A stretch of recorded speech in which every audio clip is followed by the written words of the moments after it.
Hi, welcome to Church Planters Ask. My name is Chris Highfill. And I'm Danny Parmelee.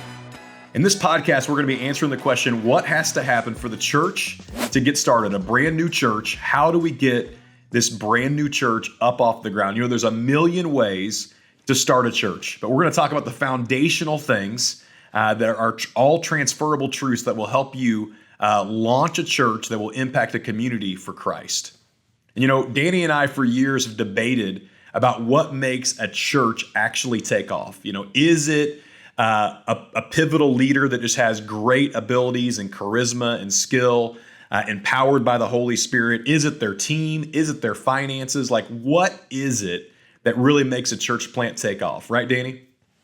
Yep. And of course, we've got it all figured out, and we're going to tell you that secret today. Okay, maybe not that easy, but you did spend some time and you've got it outlined for us. So this is going to be perfect. We're going to give you at least some of the things that we've discovered over the years. Yeah, and a little background on Danny and I, we assess church planters. And so we deal with a lot of different church planters from a lot of different places with a lot of different models. And the mystery for me over the years has always been what makes a church plant go and what makes one not go. And really, for alliteration purposes, I got 5 M's on what makes a church plant work and what doesn't. And so the first one is this, is that it obviously has to be a move of God. This is super essential, super important. You can't buy a church plant. It's not just about gathering people. It is a move of God. And so it's super essential that we understand that we can't manufacture this. It has to be a direct work of the hand of God in a church planter's life, in a group of people's lives, for a church to really take off. Yeah, and Chris, you always talk about the importance of prayer in that, you know, understanding it's got to be a move of God. You can't manufacture it. Why do you think that prayer is so often like overlooked in the startup phase, especially, or even pre-startup phase, pre-launch of a church plant? Well, usually the people that have the skill set to start something new, especially a church, we want to jump right into the application. How do I actually get it done? And when you sit in pastor meetings or you sit in trainings and coaching sessions and you hear people talk about prayer, you automatically, because more than likely you're a spiritual person if you're starting a church, more than likely you've got a pretty solid relationship with God. You think, I have this prayer thing handled and taken care of. And the reality is you need prayer more than anything else, more than money, more than people on a team. It needs to be the number one spiritual attribute of the origins of this church, because the only thing that's going to make this happen is a move from God. So how do we usher in a move from God? We spend time with Him. We pray, we prayer walk. It's also in your devotion life. Prayer is so important not to be overlooked. And I really believe that you need to even develop a prayer team, a team of people that can be praying on your behalf, people that you can be texting prayer requests to, people that you can be emailing prayer requests to. The number one need of every single planter is a prayer team. Yeah, and we talk about that's not the group of people who don't join your financial support team. In other words, like, hey, would you like to give me money or pray for me? Okay, you didn't give me money. I'll write your name on the list. But to have that outside group of people, and I remember this even personally, there were people on the prayer team that prayed for us, not just during the launch, but even 10, 12 years down the road. They would send texts, send emails, letters, handwritten cards from some of the old ladies that were on my prayer team of saying, hey, just, so thankful for what God is doing. So definitely to do that. The one thing I want to say, Chris, because this is hilarious, is that we probably ticked off some listeners for the exact reason that you said. Most people that are listening to a church planning podcast are like, all right, give me the 5 strategies, whatever. And it's like prayer. Yeah. I got that type of thing. And that's why it's important. And put myself in that category as well. And I know you would put yourself in there, but for us to just say it needs to be founded and grounded in our relationship with God and through prayer. Yeah. Yeah, and things that you can be praying with your team. You can be praying. I think every time you get together as a launch team, there should be carved out amounts of time in prayer, and you're praying for broken people. You're praying for people that don't know Jesus yet. You're praying for the development of all of these teams. You're praying for a location. You're praying for finances. I mean, everything needs to be prayed over. And you know what's amazing about this prayer piece? And I'm going to wrap this point up with this. What's amazing about the prayer piece is when you meet people that join your launch team, you can say, I prayed for you before you even showed up to one of our meetings. When you meet a person that's going through a divorce or struggling with drug addiction, whatever it may be, you can tell that person with integrity, I prayed for you before you showed up. And man, I think that makes a gigantic difference in someone's life.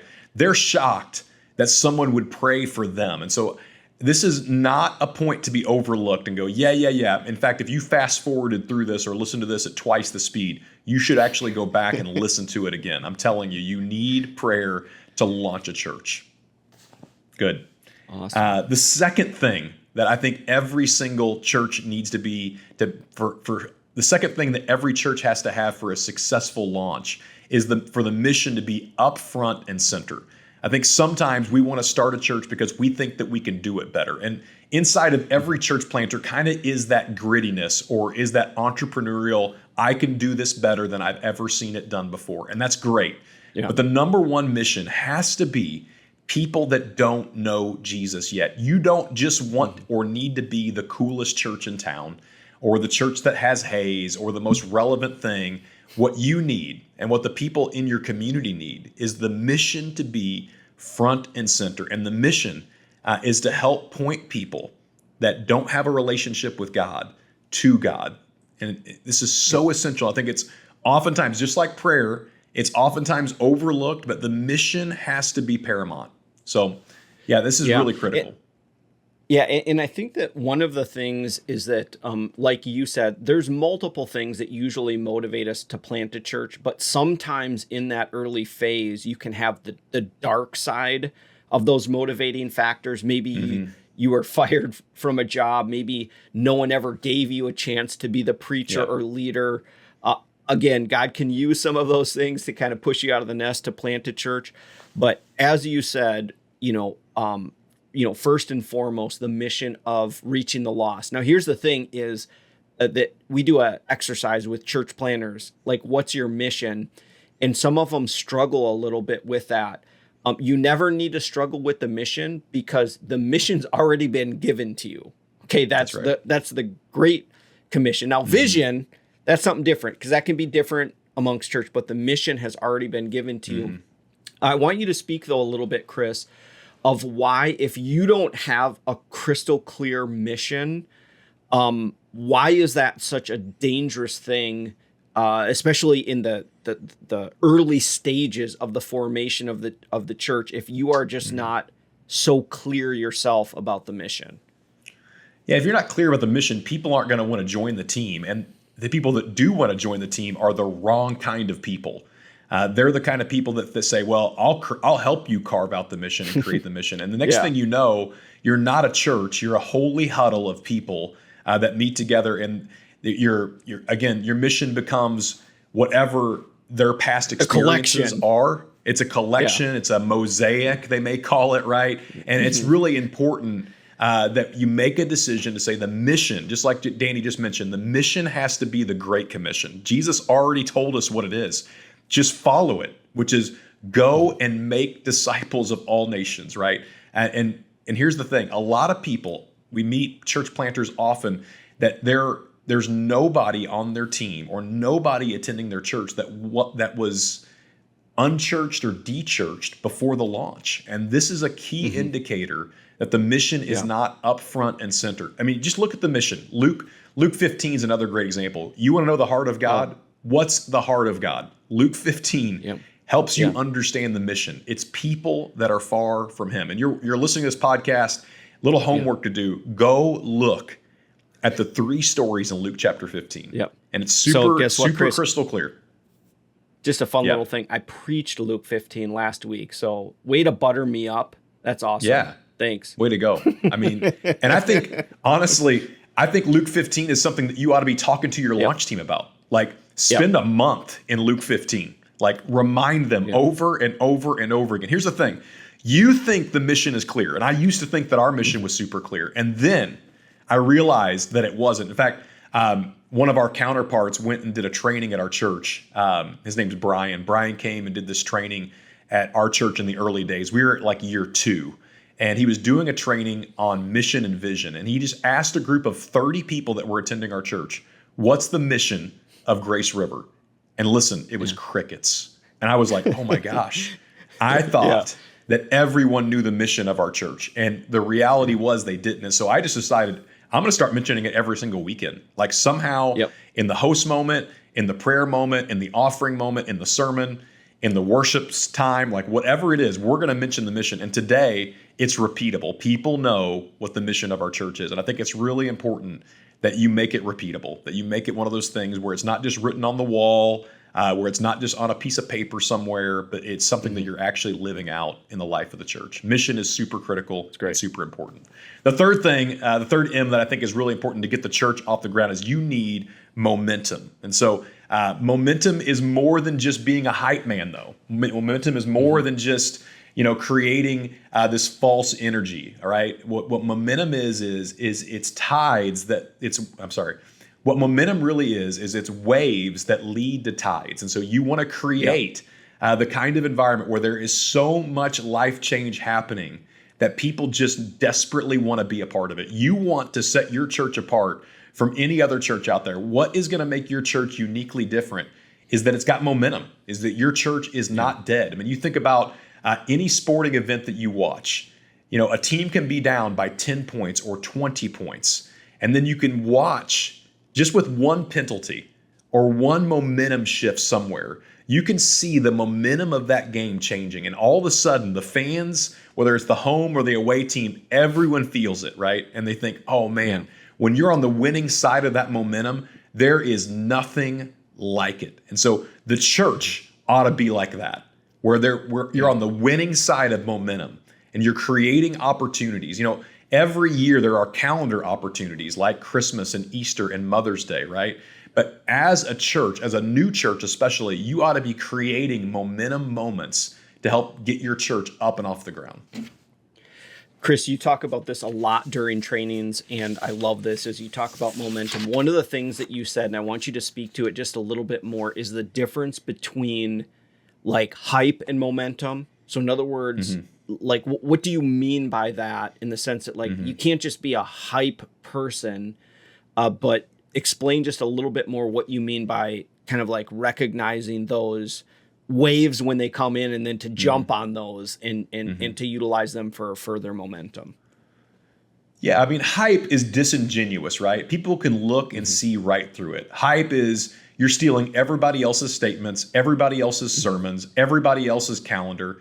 The reality is whenever you really get to know your community and you begin to reach people that are the furthest from God, you can develop momentum as a result of that. And so part of it is looking at your calendar uniquely and going, okay, when does school start up here, right? When is summer break? When is fall break?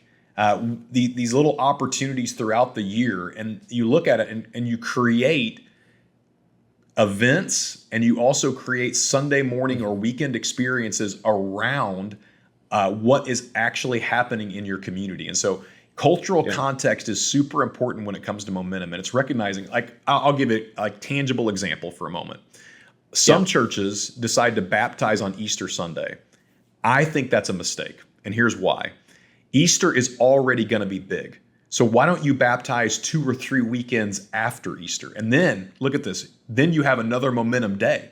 Or why do child dedication on Mother's Day? Check it out. Mothers are going to show up. People are going to show up on dads are going to show up on Mother's Day because their wives are going to make them come. But what if you did child dedication 3 weekends after Mother's Day, right? Do you understand that? So what you're doing is you're creating an opportunity for momentum. So the calendar year gives us, I mean, really, I make this as a joke, but I'm also dead serious. There's only like 5 good Sundays every year to do church, to be honest, right? Of the 52. So what if instead you created these calendar moments and you said, okay, we're going to ride the waves of momentum. And even in pre-launch, you can do this if you think about it. Calculate your pre-launch experience if that's where you're at and think, okay, we're going to meet or do a worship night corporately once a month, 4 months out from launch.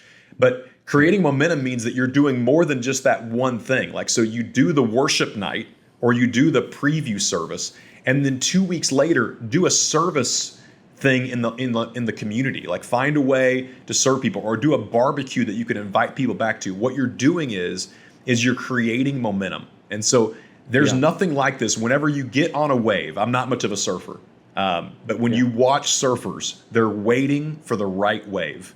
And I think when it comes to planting the church, I think that's huge, though. I think that's huge. Yeah. Is that, and because this is what you say in the trainings as well too, is that there is a time where it's waving, whereas hype is kind of like this, like every week, the next week is better than the next, and the next week is better than that. But with waves, there's times where it comes down, and that's okay. You know, that's part of even understanding the rhythm is that, man, this is going to be a real high Sunday.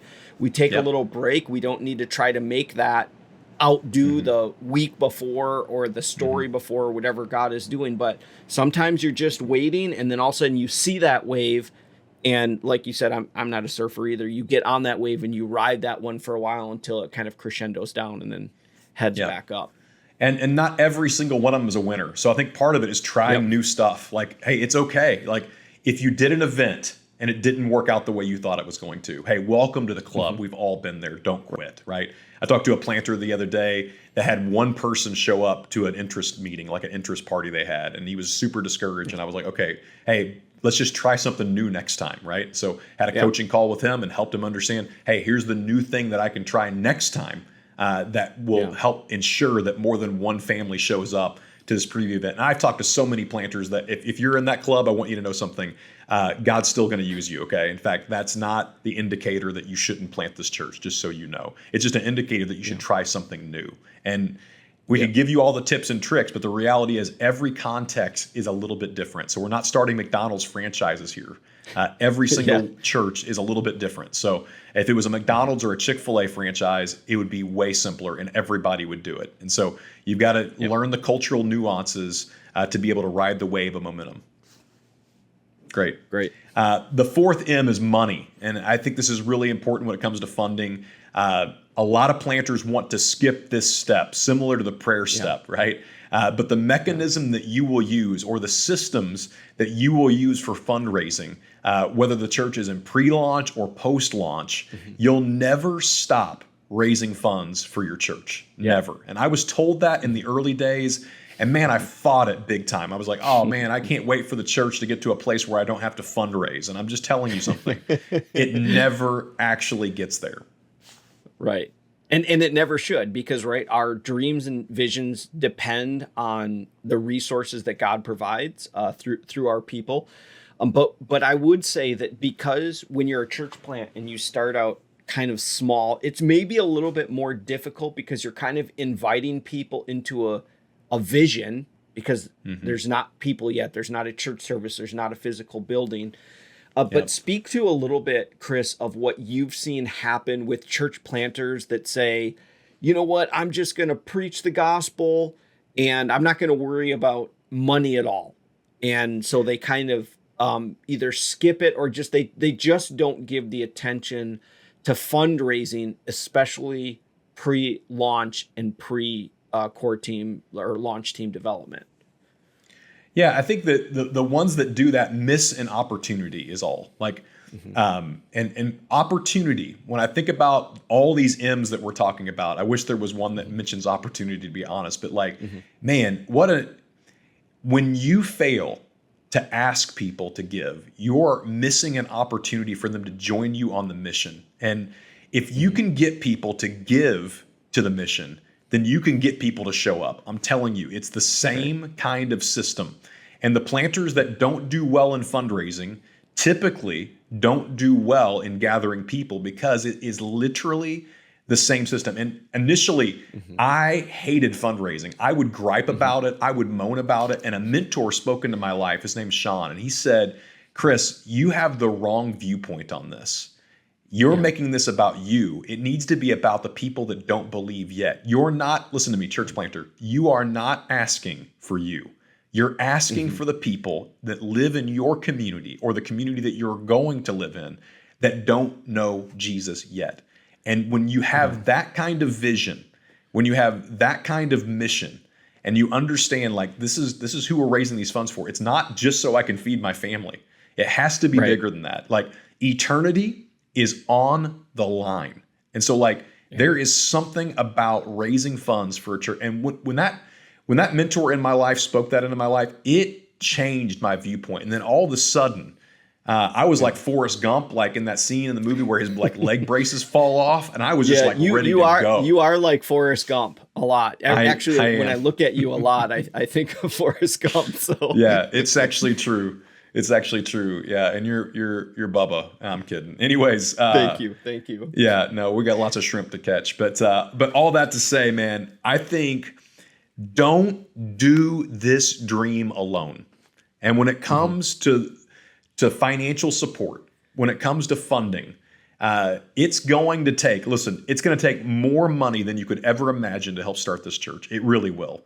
And it's the one area that I think sometimes planters overlook in especially pre-launch to think, we're good, we're going to be covered. But it's one of the biggest stress points. I would say if it's possible, before you even move, if you're going to parachute into a new community, raise 80% of the funds before you even get there. And so I think it's really important to do that because you want your time to be focused once you get there on implementation of launch team. And so you'll always be raising funds. I mean, our church is 10 years old and we're raising funds right now. And so it never ends, it never stops because the dream and the vision and the mission is too big to go, we're good. We don't need any more resources, right? Yeah.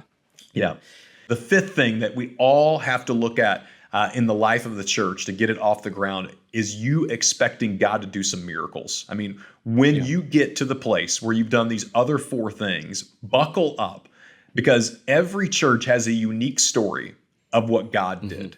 And this is the thing that I can't explain, to be honest. And Danny and I, as I mentioned in the introduction, Danny and I have spent a lot of time trying to figure out what makes a church work and what makes a church fail. And ultimately, it's following some of these things that we talked about and then just expecting God to do what only He will do. Yeah. And I think here, one of the things with miracles, Chris, is being careful not to compare your story. I just remember as a church planner, you hear, that church got a building donated to them or this, I don't know, whatever it happened. They got some large sum of money or they had some outreach and because of it, X, Y, and Z happened. Comparison will kill for sure. But I think that you can, as you said, have this expectation that God's going to do something unique and special within your church that you can explain. And this is the fun part is years later, I still do this. And, I even stopped being lead pastor of my church over 7 years ago, but I still look back at these different markers. I go, this was an absolute miracle. Like you cannot explain how this person ended up or how this facility or how this service or whatever, there's just hundreds of, a collection of miracles, if you will, to do that. So. Yeah, and every church has their own. I think that comparison piece is so important because I talk to a lot of planters and a lot of pastors that are like, man, if God would just show up in my life like that. And here's the thing. I used to think that too, if God could just show up in my life like that. And then I started praying, right? Yeah. And then I started living by faith. And then I started fundraising and I started doing these things that we just got done talking about in this podcast. And then all of a sudden, the miracles actually started. I would sit in missions conferences and I would sit in church planting meetings. And I was a student pastor for 13 years. And I'm like, man, God doesn't work like that in my life. And here's what I need you to understand. God works at the edge of that comfort zone where you're like, okay, I know I've done it like this all of these years, but listen, would you be willing to live by faith to be able to see what God could do through you? And God does something unique in you when you push the chips all in and say, God, I'm going for this. And I'm going to accomplish the mission of making disciples And man, when you do that, the sky is the limit, man. You will plant an amazing church whenever you're saying, God, I'm going to submit to what you want me to do. I'm going to take the advice of people that have gone before me. Teachability and coachability is so important. And so even the way you're reacting right now to some of these points that we're giving will help you understand whether or not like your heart to understand, like, I'm coachable, I'm teachable, and I'm carrying enough humility to learn from people that have been there, done that, and bought the t-shirt. That's awesome. Well, great. Well, hey, before we close here, just a quick shout out to our sponsor, outreach.com. I don't know if our listeners know this. We try to say it every time, but you get over $1,000 worth of free marketing stuff from them. If you want to do that, you can just go to churchplantersask.com/free stuff, fill out a form. Honestly, it's not a gimmick, no strings attached. You don't have to do anything. You don't have to buy anything in order to get all of that stuff. So we're super thankful for their generous support, and thank you for listening. And if you've got questions or you're working through some challenges, you can drop us a question or a line on the website, and we'd love to kind of work that into the podcast if we can, and to answer that for you. And until next time, keep asking those questions.